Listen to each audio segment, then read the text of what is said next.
تو اسے ہوگا یہ کہ جو پیچھے سپلائی ہے وہ زیادہ ہوگی تو ہماری جو گیس پائپ لائنز ہیں وہاں پر توازن بگڑے گا. تو اس کے لیے پاکستان نے ملک کی پہلی زیر زمین گیس ذخیرہ گاہ جو بنانے کی تیاری ہے وہ شروع کر دی ہے. یہ قدم LNG سپلائی میں رکاوٹوں اور حفاظتی خدشات کی پیش نظر جو ہے وہ اٹھایا گیا ہے. اور انٹرا اسٹیٹ جو گیس سسٹمز ہیں انہوں نے منصوبے کے لیے مشاورتی اداروں سے تجاویز طلب کر لی ہیں. یہ عمل PPRA کے EPAD پورٹل کے ذریعے کیا گیا ہے. خبر کے مطابق مجوزہ ذخیرہ گاہ میں قومی گیس کھپت کی تقریباً 11 سے 12 دن کے برابر گیس جو ہے وہ محفوظ کی جا سکے گی. مطلب زیر سمندر ہم لوگ اس کو 12 دن تک محفوظ رکھ سکیں گے گیس کو. اور ابھی تک کا جو ہمارا نظام ہے اس کے مطابق سپلائی میں اتار چڑھاؤ کو کنٹرول نہیں کیا جا سکتا تھا اتنا زیادہ پرسائزلی, لیکن اب ہم لوگ کر سکیں گے اور اس کو بہتر طریقے سے کنٹرول کیا جائے گا.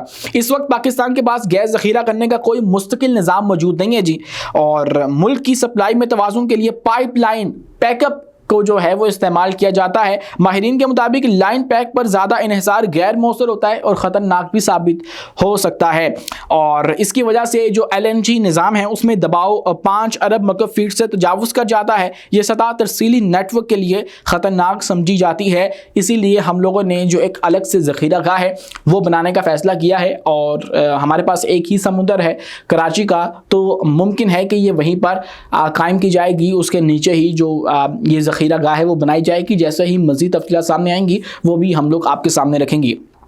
ناظرین, اسی کے ساتھ پاکستان اور افغانستان کی جو لڑائی ہے اس کا آپ سب کو پتہ ہے, اور اس سے جو نقصان ہو رہا ہے وہ بھی آپ سب کو بخوبی علم ہے. نہ صرف افغانستان کو بلکہ پاکستان کو بھی خاصا اس سے نقصان پہنچا ہے, اور نقصان کچھ یوں پہنچا ہے کہ ہم لوگ بہت سی ایکسپورٹس جو ہیں وہ افغانستان کو کیا کرتے تھے. مطلب ایک مثال اور ایک خبر جو سامنے آئی ہے اس کے مطابق دوا سازی جو فارماسیوٹیکل پروڈکٹس ہوتی ہیں اس کی برآمدات 150 سے 200 ملین ڈالر تھی, اور وہ شدید طریقے سے متاثر ہو چکی ہے, کیونکہ پاکستان اور افغانستان کے جب معاملات خراب ہوئے, ایک جھڑپ ہوئی, اس کے بعد مذاکرات ہوئے, تو اس دورانیے کے دوران جو 3 ماہ ہو چلے اس کو بارڈرز بند تھے. چمن بارڈر اور تورخم بارڈر بند تھا.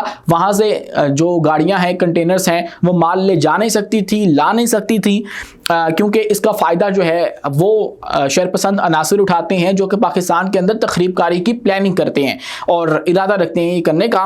تو اس لیے ہم نے یہ جو ٹریڈ ہے وہ بند کر رکھی تھی افغانستان سے. افغانستان کو جتنا نقصان ہوا وہ تو سب کو پتہ ہے, لیکن پاکستان بھی خاصا جو ہے وہ متاثر ہوا ہے. اور یہ صورتحال تورخم اور چمن بارڈر جو ہے وہ 3 ماہ کے بند ہونے کے بعد ہوئی ہے. افغانستان پاکستان کی دواؤں کی سب سے بڑی منڈیوں میں سے ایک تھا. کل برآمدات کا تقریباً 35% حصہ اسی ملک کو جاتا تھا. اگر ہم لوگ افغانستان کے ساتھ دوبارہ سے ٹریڈ اوپن کر لیتے ہیں تو اس سے 150 سے 200 ملین ڈالر کا جو فائدہ ہے وہ پاکستان کو ہوگا. بارڈر بند ہونے سے دواؤں سے جو لدے ٹرک ہیں سرحدوں پر پھنس چکے ہیں. اس سے پاکستانی فارماسیوٹیکل کمپنیوں کو شدید مالی نقصان پہنچ رہا ہے اور وہ کیش فلو کے مسائل کا سامنا کر رہی ہیں. سابق چیئرمین PPAM ڈاکٹر کیسر وحید کے مطابق اس رکاوٹ نے پاکستان کے برآمدی اہداف کو شدید خطرے میں ڈال دیا ہے. ملک کے لیے مالی سال 2025 اور 26 میں 1 ارب ڈالر کی برآمدات حاصل کرنا مشکل ہو چکا ہے جو کہ ہدف تھا. ڈاکٹر وحید کا کہنا ہے کہ پاکستان صرف منڈی کھونے کے قریب نہیں ہے بلکہ عملی طور پر منڈی کھو چکا ہے. اس سے فارما ایکسپورٹس کی ترقی کی رفتار پر بڑا سوالیہ نشان لگ گیا ہے. اگر بارڈر کھلتے ہیں تو پاکستان آسانی سے 1 ارب ڈالر کا جو ہدف ہے وہ حاصل کر سکتا ہے. میڈیکل ڈیوائسز, سرجیکل سامان اور غذائی سپلیمنٹ شامل ہوں تو یہ رقم مزید بڑھ سکتی ہے. مالی سال 2025 میں پاکستان کی فارما برآمدات 457 ملین ڈالر تک پہنچ گئیں.